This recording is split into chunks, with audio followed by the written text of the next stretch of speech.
کہ دنیا میں ایمان میں سب برابر نہیں تھے. ایک ایمان ابو بکر صدیق کا تھا، ایک عام صحابی کا تھا، ایک ہم میں سے کسی کا. زمین و آسمان کا فرق ہو جائے گا. اسی ریشیو پروپورشن سے نور ملے گا میدان حشر میں، جبکہ کہیں نور نہیں ہوگا، اندھیرا ہوگا، گھپ اندھیرا، اور پل صراط پر سے گزرنا ہے جس کے نیچے جہنم ہے. ذرا ٹھوکر کھائی اور گئے اور گر گئے. اس کا نقشہ جو ہے سورہ حدید میں کھینچا گیا ہے کہ اہل ایمان تو گزر جائیں گے، ان کے پاس نور ہوگا سامنے بھی اور داہنی طرف بھی. سامنے نور ایمان کا ہوگا، داہنی طرف اعمال صالحہ کا. منافقوں کے پاس ہوگا نہیں. دنیا میں وہ ان کے ساتھ تھے، کوئی نور نہیں ہوگا. اب وہ اہل ایمان سے کہیں گے انظرونا نقتبس من نورکم، بھائی ذرا آرام سے ٹھہر ٹھہر کر چلو، تمہاری روشنی سے ہم بھی فائدہ اٹھا لیں، ہمارے پاس تو نہیں. اس نور کے بارے میں آتا ہے کہ کسی کو تو اتنا ہوگا کہ مدینہ منورہ سے صنعاء تک اس کی روشنی چلی جائے، اور کسی کا نور اتنا ہوگا کہ صرف اس کے قدموں کے آگے روشنی ہو جائے گی. اب یہ بھی اس دن بہت خوش قسمت ہوگا.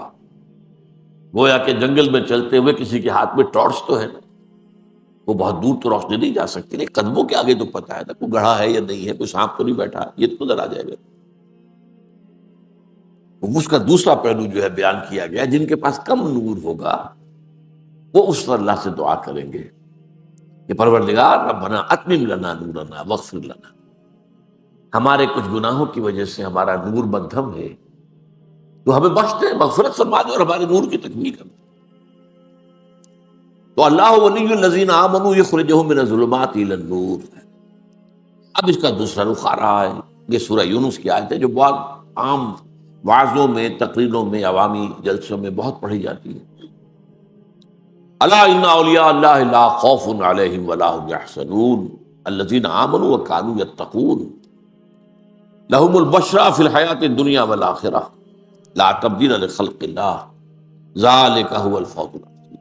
آگاہ ہو جاؤ، اللہ کے اولیاء، اللہ کے ولی جو ہیں، ان کے لیے کوئی خوف نہیں ہے، نہ کوئی حزن. لهم البشرى فی الحیات الدنیا الذین آمنوا وکانوا یتقون. اور یہ کون ہے؟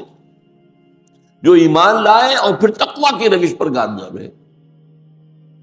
لهم البشرى فی الحیات الدنیا والآخرہ، ان کے لیے بشارتیں ہیں دنیا کی زندگی میں بھی اور آخرت میں بھی. لا تبدیل لخلق اللہ، یہ اللہ تعالیٰ کی تقدیر ہے، اس کی خلق کی ہے، اسی اصول پر. ذالک هو الفوز العظیم، اور یہ مقام جس کو حاصل ہو گیا تو یہ بہت بڑی کامیابی. اب اس کا تجزیہ کیجئے، یعنی ولی کون ہے اس کو ڈیفائن کر دیا. الذین آمنوا وکانوا یتقون، وہ لوگ جو ایمان لائے اور انہوں نے تقوی کی روش اختیار. ایمان لائے کا مطلب ابھی میں نے بیان کیا، پہلا قدم تو ہو گیا شہادت، وربل اٹیسٹیشن. دوسرا قدم دل میں یقین پیدا ہو جانا. وَلَمَّا يَدْخُلِ الْإِيمَانُ فِي قُلُوبِكُمْ، بہت مرتبہ یہ آیت آئی ہے سورہ حجرات کی میرے بیان میں. ابھی تک ایمان تمہارے دلوں میں داخل نہیں ہوا. یہ بدو دعویٰ تو کر رہے ہیں، لیکن یہ اسلام لائے ہیں، ایمان ابھی نہیں لائے. ایمان تو تب ہوگا جب کہ دل کے اندر یقین پیدا ہو. اور پھر اس سے بھی اگلا مرحلہ ہے، دل کے اس یقین کی انٹینسٹی اتنی ہو جائے کہ اتنا یقین ہو جیسے کہ اپنی آنکھوں سے کسی چیز کو دیکھ کر ہوتا، جسے عین الیقین کہا جاتا ہے. یہ یقین کا درجہ، یہی احسان. گویا کہ میں اللہ کو دیکھ رہا ہوں، یا یہ یقین تو کم سے کم ہو جائے کہ اللہ مجھے دیکھ رہا ہے، میں اللہ تعالیٰ کی نگاہوں میں. تو یہ اس ایمان کے درجے ہوتے چلے جائیں گے، درجہ اول، درجہ دوم، درجہ سوم، اور اسی کا نام احسان ہے. وہی تصوف کی منزل ہے. یقین اس درجے ہو جاتا کہ گویا کہ انسان اللہ کو دیکھ رہا ہے، کم سے کم یہ استحضار رہے ہر وقت کہ اللہ کی نگاہوں میں ہوں. اسی طرح تقویٰ کے بھی مراحل ہیں. یہ جو شراب کی حرمت کے ضمن میں آخری آیتیں آئیں سورہ مائدہ میں 91 92 اور پھر 93 میں، جو لوگوں کو تشویش پیدا ہو گئی کہ ایسی نجس چیز تھی تو ہمیں تو پیتے ہوئے کسی کو 60 برس بیت گئے، فرض کی 63 برس کی عمر اس وقت تھی، تو کتنا عرصہ ہو گیا ہوگا، 170 برس کا تھا۔ اور یہ میں بتا چکا ہوں، عرب کے کلچر کا یہ جزو لازم تھا، جیسے آج مغرب کی تہذیب میں جزو لازم شراب کے بغیر کسی کھانے کا تصور نہیں ہے، کھانے کے ساتھ جو ہے شراب تو ہوگی۔ لیکن جب یہ لوگوں میں تشریف پیدا ہوئی تو فرمایا گیا لیس علی الذین آمنوا وعملوا الصالحات جناح فیما طعموا، وہ لوگ جو ایمان اور عمل صالح پر گامزن تھے ان پر کوئی الزام نہیں، کوئی ملامت نہیں، کوئی گناہ نہیں، کوئی پرسش نہیں اس میں جو وہ پہلے کھا چکے۔ اس آخری حکم کے آنے سے پہلے جو کچھ کھایا پیا وہ معاف ہے۔ اذا اتقوا، جبکہ انہوں نے تقوی پر روش برقرار رکھی، وآمنوا وعملوا الصالحات، اور مزید ایمان لائے اور مزید عمل صالح کیے، ثم اتقوا وآمنوا، پھر اور تقوی میں بڑھے اور ایمان میں بڑھے، ثم اتقوا واحسنوا، پھر اور تقوی ہوا اور احسان کے درجے پر فائز ہو گئے۔ میں نے کیا بات بتانی چاہیے آپ کو، ایمان اور تقوی دونوں کے تین مراحل ہیں، 3 درجے۔ ایمان میں اقرار باللسان، پھر یقین قلبی، اور پھر یقین کی انٹینسٹی، اور تقوی ابتدائی، دوسرا، تیسرا۔ اب اس میں میں ذرا تھوڑا سا تجزیہ کر کے آپ کو بتا دوں اس ایمان کے ثمرات کیا ہیں، ایمان کا ظہور کن شکلوں میں ہوتا ہے۔ ایک تو ایمان کے خارجی ثمرات ہیں، یوں سمجھیے کہ مثال دے رہا ہوں آپ کو کہ ایک درخت ہے، آم کا درخت ہے تو آم لگیں گے۔ ایمان ایک ایسا درخت ہے کہ جس میں 2 طرح کے پھل لگتے ہیں، ایک ظاہری جو نظر آتے ہیں، ایک باطنی پھل لگتے ہیں جو نظر نہیں آتے۔ ظاہری پھل کیا ہے؟ نمبر 1 اطاعت، سم و اطاعت، اللہ کو مانا ہے، اور اللہ اور اس کے رسول کے احکام کی اطاعت کلی، سنو اور مانو، فاسمعوا واطیعوا۔ دوسرا جہاد فی سبیل اللہ، اللہ کی راہ میں جہاد، اور جہاد کے 2 کھاتے ہو جائیں گے، اللہ کے پیغام کو دنیا میں پہنچانا، دعوت، اور اللہ کے دین کو قائم کرنا، نظام برپا کر دینا، اقامت۔ اس میں تن من دھن لگانا، مال اور اپنے جسم و جان کی قوتوں اور صلاحیتوں کو صرف کرنا ہی۔ اب یہ وہ چیزیں ہیں جو میں نے عرض کیا کہ جو خارجی جو ہے نظر آ جائے گا، کسی شخص میں اطاعت ہے یا نہیں ہے، نماز پڑھتا ہے یا نہیں پڑھتا، روزہ رکھتا ہے کہ نہیں رکھتا، کیا ہے اس کے اندر، ہے کہ نہیں ہے، حلال و حرام پر کاربند ہے کہ نہیں، نظر تو آ جائے گا۔ جہاد کرے گا تو نظر تو آئے گا، دعوت دے رہا ہے، تبلیغ کر رہا ہے، قرآن پڑھ رہا ہے، پڑھا رہا ہے، سکھا رہا ہے، پھیلا رہا ہے، پہنچا رہا ہے، اور اللہ کے دین کو قائم کرنے کی جد و جہد میں لگا ہوا ہے، جماعتی نظم کے ساتھ، ڈسپلن کے ساتھ۔ تو یہ تو ہے خارجی یا ظاہری جو ثمرات، ثمر کہتے ہیں نا پھل کو، ثمرات۔ ایک خاص قسم کا آم آپ کو معلوم ہے جو آج موسم ہے آم کا، ثمر بہشت اس کا نام رکھا گیا ہے، بہشت کا گویا کہ پھل ہے، بہت اونچی کوالٹی آموں کی ثمر بہشت ہے، چوسا جس کو کہ پھر اس کی ایک خاص صورت ہے، 12۔ دوسرے باطنی ہے، باطنی میں سب سے پہلی چیز ہے تسلیم و رضا، جو اللہ کی طرف سے آئے قبول کرو بغیر کسی شکوے اور شکایت۔ ما اصاب من مصیبت الا باذن اللہ، جو چیز بھی مصیبت تم پر آئی ہے وہ اللہ کے اذن کے بغیر نہیں آئی، اللہ نے سینکشن کیا، اوکے لیٹ اٹ ہیپن۔ کوئی ابو جہل کسی صحابی کو نہیں مار سکتا تھا اگر اللہ کی اجازت نہ ہو، کوئی ابو جہل سمیہ اور یاسر کو قتل نہیں کر سکتا تھا رضی اللہ تعالیٰ عنہما، جب تک کہ اس نے رب نہ ہوتا، اس نے رب نہ ہوتا تو ہاتھ ہی شک ہو جاتا، ہاتھ اٹھتا ہی نہ وہ گھوڑا مارنے کے لیے۔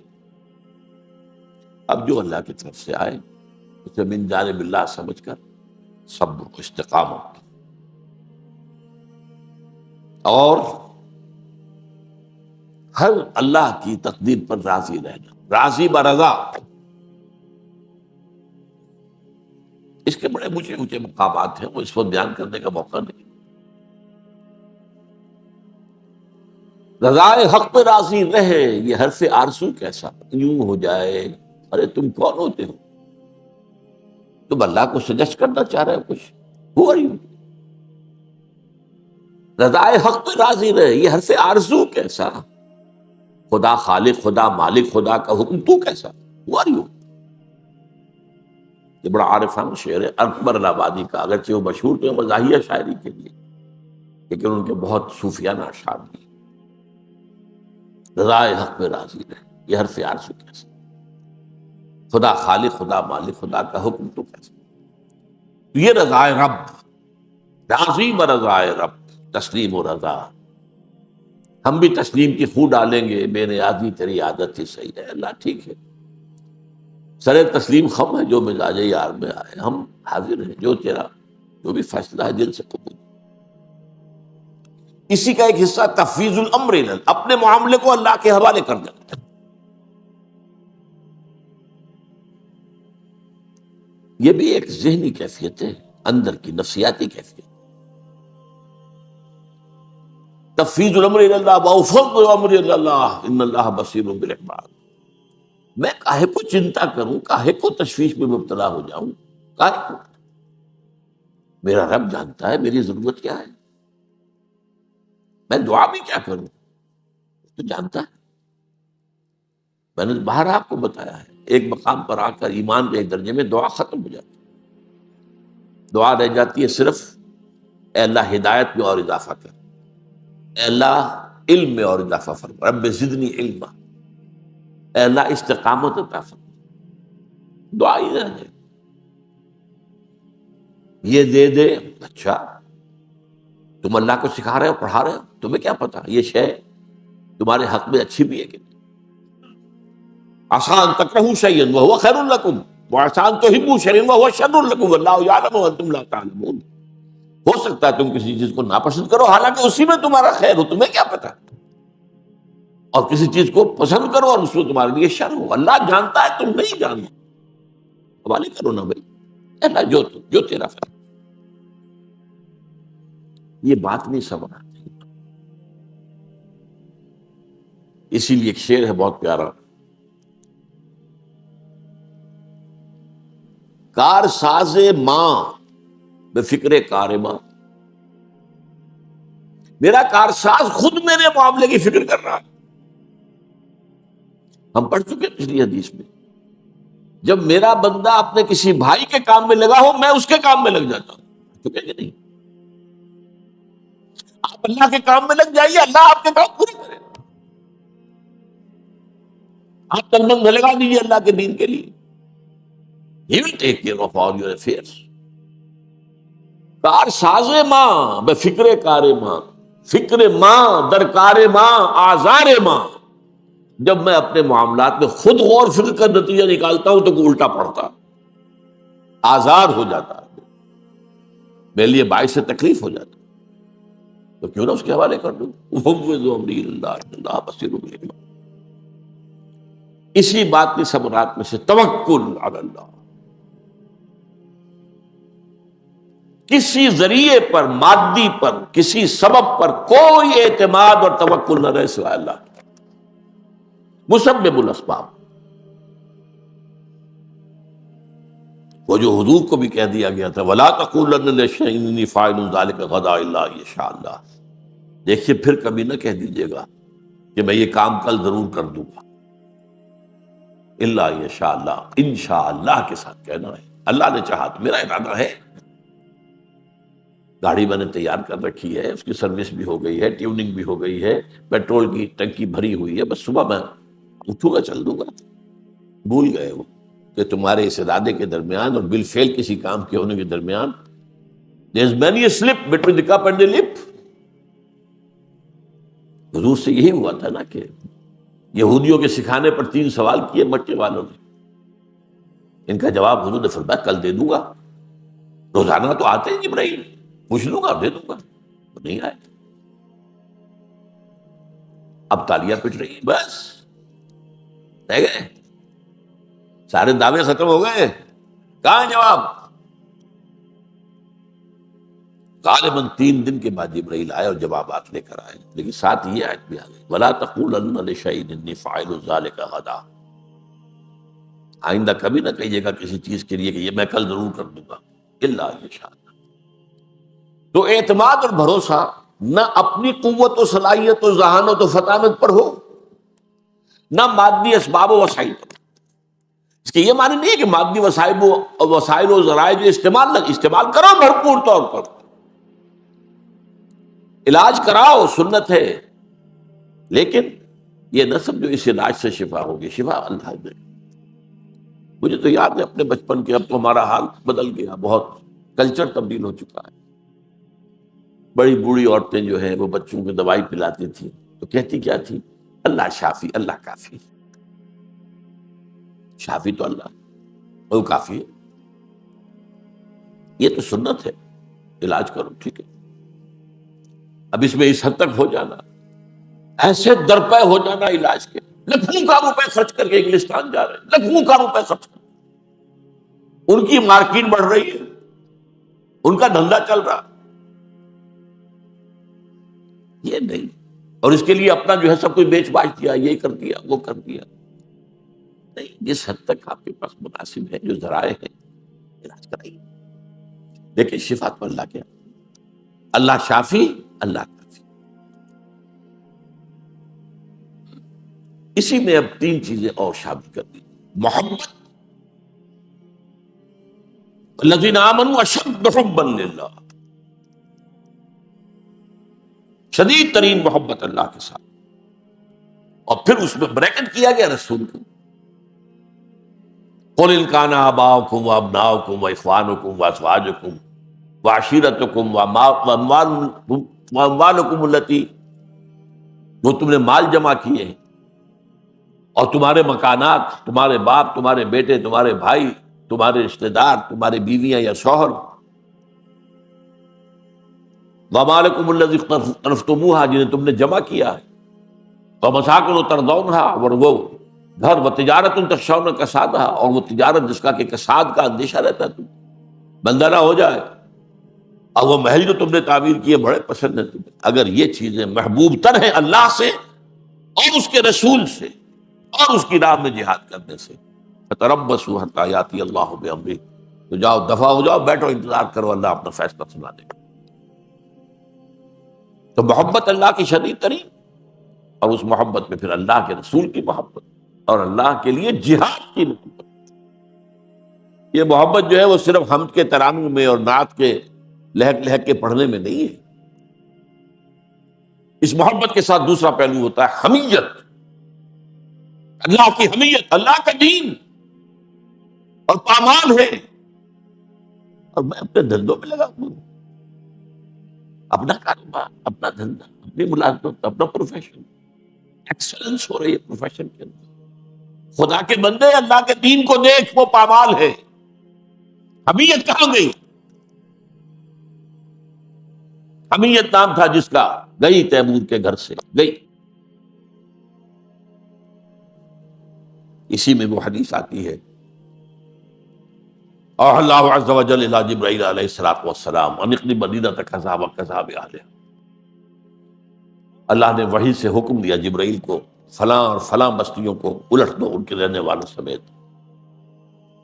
قال فقال، حضور فرماتے اس پر حضرت جبرائیل نے عرض کیا، ان فیہا عبدک فلانا لم یعصک طرفۃ عین، اللہ اس میں تو تیرا وہ بندہ بھی ہے جس نے پلک جھپکنے جتنی دیر بھی تیری معصیت میں بسر نہیں کی۔ اس کے تقوی اور زہد کا آپ اندازہ کیجیے۔ گواہی دینے والا جبرائیل ہے، کوئی کرائے کا وکیل نہیں ہے یا کرائے کا گواہ نہیں ہے۔ کہاں دے رہا گواہی؟ جہاں ابو جہل بھی جھوٹ نہیں بولے گا۔ لیکن فرمایا قال فقال اقلبھا علیہ وعلیہ، الٹ دو اس بستی کو، پہلے اس پر پھر دوسروں پر۔ فإن وجهه لم يتبع في ساعة قط، اس کے چہرے کا رنگ کبھی میری حمیت اور غیرت کی وجہ سے بدلا نہیں، میرے احکام کی دھجیاں بکھرتی رہی، میرے حدود پامال ہوتے رہے، اور یہ اللہ اللہ اللہ، اپنا مراقبہ، اپنا چلہ، اپنے اذکار انہی میں لگا۔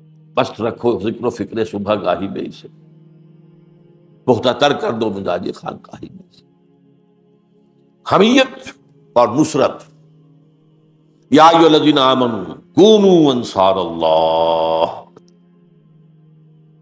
اہل ایمان اللہ کے مددگار، اللہ کے مددگار۔ اللہ ضعیف نہیں ہے، القوی ہے۔ دوبارہ امتحان ہے کہ اس کا دین جو پامال ہے اسے کھڑا کرنے کے لیے تن من دھن لگاتے ہو یا نہیں لگاتے. بس کھڑا کر دینا تمہارے بس میں نہیں ہے، اس میں تن من لگا دینا تو تمہارے بس میں ہے نا. بس یہ کامیابی. کتنے نبی چلے گئے، ان کے ہاتھوں کوئی تبدیلی نہیں آئی، انقلاب نہیں برپا ہوا. محدود چند لوگوں نے مانا، باقی سب کو ہلاک کر دیا. حضور کے دستے مبارک سے انقلاب آیا، نظام آیا، کھڑا ہو گیا نظام. جاء الحق وزهق الباطل ان الباطل کان زهوقا. یہ تکمیل رسالت کا مظہر ہے سب سے بڑا حضور پر، تکمیل رسالت. تو یہ ہے نصرت اللہ کی اور اس کے رسول کی، تاکہ اللہ دیکھ لے کون ہے مددگار اس کے اور اس کے رسول کے. یہ ہے ولایت کا تعلق. اب اس ایسے ولی کے خلاف جو بھی بغض رکھے گا، عداوت رکھے گا، دشمنی کرے گا، اللہ کی طرف سے اعلان جنگ ہے. یہ تو ظاہر بات ہے، یہ تو مروت کا تقاضا ہے، شرافت کا تقاضا ہے. اگر ایک شخص اللہ کی حمایت میں لگا ہوا ہے، اس کے دشمن جو اللہ کے دشمن ہو گئے. فقط آذنتہ بالحق. اگرچہ اس میں یہ نہیں ہوتا کہ آنے واحد میں ختم کر دیے جائیں. یہ نہیں ہوا مکے میں کہ جیسے ابو جہل نے حضور پر زیادتیاں شروع کی فوراً ختم کر دیا گیا. نہیں، اللہ کی اپنی سنت ہے. وہ اہل ایمان کو بھی پہلے اچھی طرح ٹھوک بجا کر دیکھتا ہے، امتحانات. اور امتحان کافروں کے ہاتھ میں آئیں گے نا. اگر کافر اول دن ختم ہو جاتے تو امتحان کہاں سے آتا؟ کس کے ہاتھوں آتا؟ آزمائش کس کے ہاتھوں آتا؟ وہ تو آزمائش جب آتی ہے تو پتہ چلتا ہے کون کتنا کھرا ہے، کتنا کھوٹا ہے، اس میں کوئی کھوٹ ہے یا نہیں ہے. احسب الناس ان یترکوا ان یقولوا آمنا وهم لا یفتنون. کیا لوگوں نے سمجھا تھا کہ اسی پر چھوڑ دیے جائیں گے کہ ہم ایمان لے آئے کہہ دیں، اور انہیں آزمایا نہیں جائے گا؟ وَلَقَدْ فَتَنَّا الَّذِينَ مِن قَبْلِهِمْ. ہم نے تو آزمایا ہے ان سب کو جو ان سے پہلے آئے. فَلَيَعْلَمَنَّ اللَّهُ الَّذِينَ صَدَقُوا وَلَيَعْلَمَنَّ الْكَاذِبِينَ. اللہ تو دودھ کا دودھ، پانی کا پانی علیحدہ کر دے گا. یہ ہے سچے جس نے اپنا وعدہ پورا کیا، عہد نبھایا، اور یہ ہیں جھوٹے جنہوں نے وعدے کیے تھے جھوٹے. تو یہ بات جو ہے فطری ہے. من عادى لي وليا فقد آذنته بالحرب. یہ تو ہے پہلا حصہ، اور اس میں ہمارا وقت ختم ہو گیا. حالانکہ یہ تو چھوٹا حصہ تھا. اب جو خطرناک موضوع ہے وہ اگلا ہے. اس میں ایک بہت عظیم مسئلہ سامنے آ رہا ہے، اس کا سمجھنا بہت ضروری ہے. تقرب الی اللہ کے دو مراحل بیان کیے اس میں. فرمایا وَمَا تَقَرَّبَ إِلَيَّ عَبْدِي بِشَيْءٍ أَحَبَّ إِلَيَّ مِمَّا افْتَرَضْتُهُ عَلَيْهِ. میرا بندہ جب میرا قرب حاصل کرنے کی کوشش کرتا، تقرب جو ہے باب تفاعل ہے، محنت سے کوئی کام کرنا، کوئی چیز حاصل کرنا محنت کے ساتھ. تقرب، تعلم، علم حاصل کرنا محنت کے ساتھ، مسلسل پہم جد و جہد کے ساتھ. من تقرب الی عبدی ما تقرب الی عبدی بشیء احب الی مما افترضته علیہ. میرا بندہ جب میرا قرب حاصل کرتا ہے تو جن چیزوں سے حاصل کرتا ہے ان میں مجھے محبوب ترین وہ ہیں کہ جو میں نے اس پر فرض کر دی. اس کے برعکس وما یزال عبدی یتقرب الی بالنوافل. اور نہیں ہوتا یہ کہ میرا بندہ میرا قرب حاصل کر رہا ہو نوافل کے ذریعے سے، یہاں تک کہ ایک مقام آ جاتا حتی احبہ، کہ میں اس سے محبت کرنے لگتا ہوں. فکنت سمعہ الذی یسمع بہ، پھر میں اس کے کان بن جاتا ہوں جن سے وہ سنتا ہے. اب دیکھیے یہاں میں نے کہا تھا ہوشیار کے رہبر دب تیغست قدم رہا، ہوشیار ہو جائیے. اب ایسا پل صراط کا مقام آ گیا ہے کہ ذرا ادھر سے ادھر ہوئے تو معاملہ خراب ہو جائے. اللہ بندے کا کان بن جاتا. وہ بصرہ الذی یبصر بہ، میں اس کے وہ آنکھیں بن جاتا ہوں جس سے وہ دیکھتا ہے. اللہ، کیا مطلب ہے اس کا؟ کون سمجھے گا؟ وَیَدَهُ الَّتِی یبطش بہا، اور میں اس کا ہاتھ بن جاتا ہوں جس سے وہ پکڑ، وَرِجْلَهُ الَّتِي يَمْشِي بِهَا، اور اس کے پاؤں بن جاتا ہوں جس سے وہ چلتا ہے۔ اللہ اکبر، اللہ بندے کے پاؤں بن جاتا ہے، یہ کون سا مقام؟ اب ان دونوں میں بلند تر کون سا مقام ہے؟ دیکھیے یہاں بھی وہی بات آئے گی، میں نے عرض کیا ہے کئی دفعہ، جہاد کے 3 مراحل ہیں: نفس کے خلاف جہاد، باطل نظریات کے خلاف جہاد، اور نظام باطل کے خلاف جہاد۔ سب سے اونچا کون سا ہے؟ نظام باطل کے خلاف جہاد۔ اہم ترین کون سا ہے؟ نفس کے خلاف جہاد۔ ای الجہاد افضل، افضل ترین جہاد وہ ہے نچلا والا، پہلی منزل، اس لیے کہ پہلی منزل ہوگی تو دوسری بنے گی، دوسری ہوگی تو تیسری بنے گی۔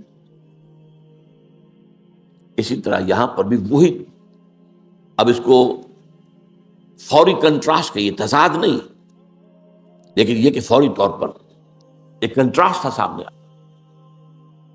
سب سے محبوب تو ہے فرائض کے ذریعے سے تقرب حاصل کرنا، محبوب وہ ہے، سب سے بلند یہ ہے۔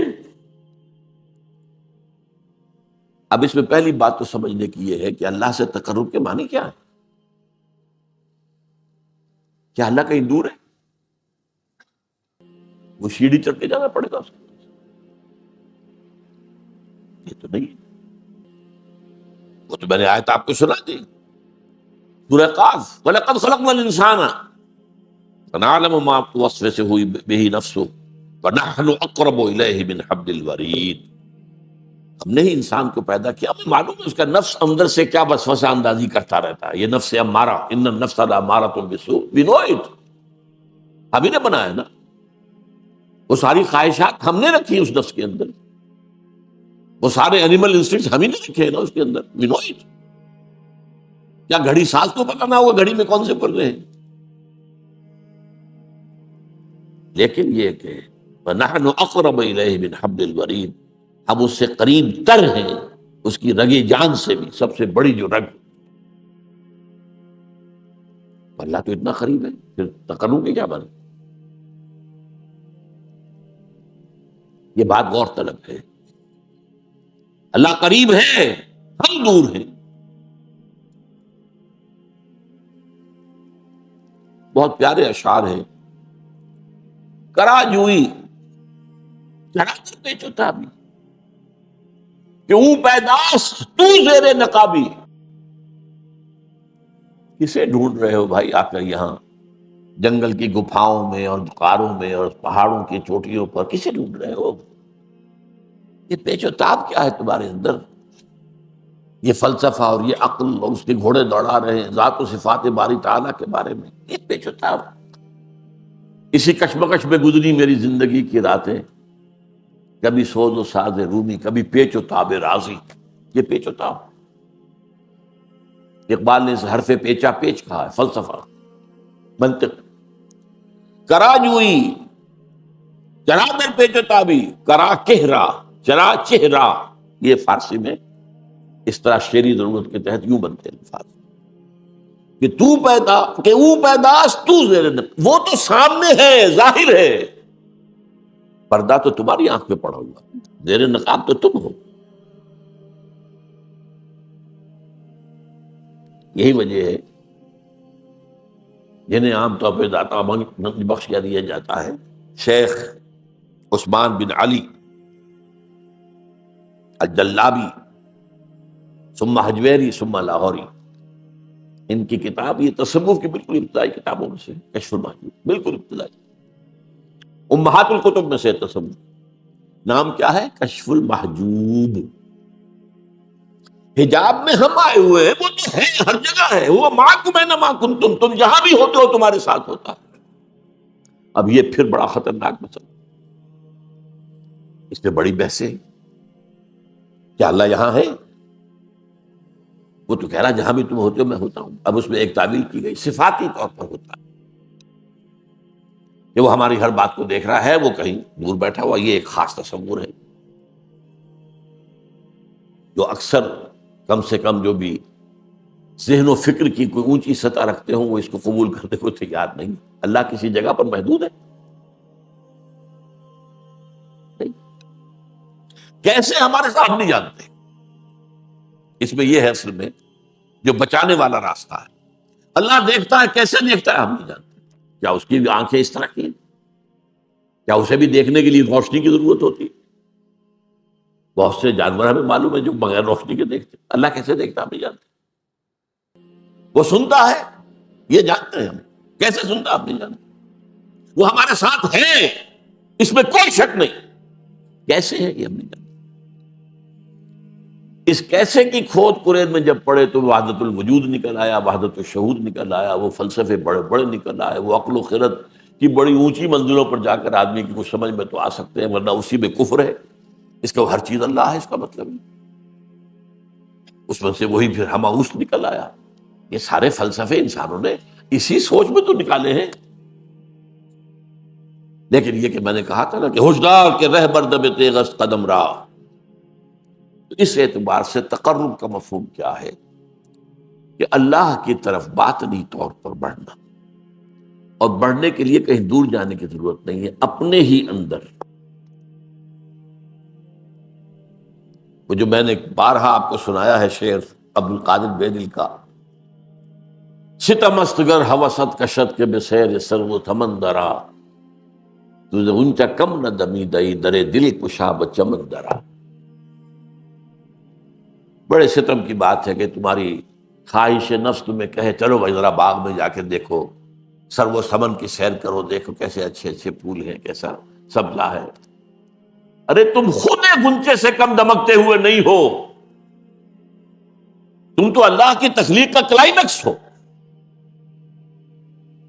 ذرا کبھی اپنے دل کے دروازے کھولو، اندر کا جو باغ ہے کبھی اس میں داخل ہو کر سیر کرو، کہ اپنے من میں ڈوب کر پا جا سراغ زندگی.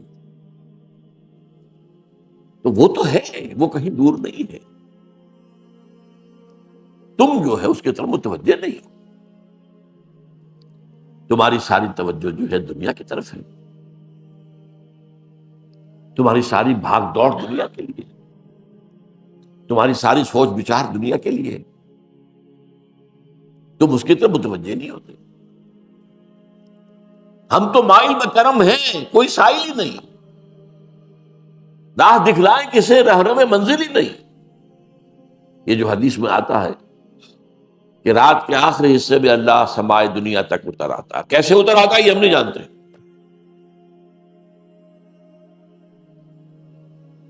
قیامت کے دن اللہ اس زمین پر نزول فرمائے گا. وجاء ربک والملک صفا صفا. میدان قیامت اسی زمین پر ہوگا.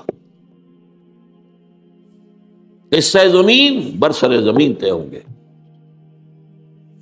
اللہ آئے گا.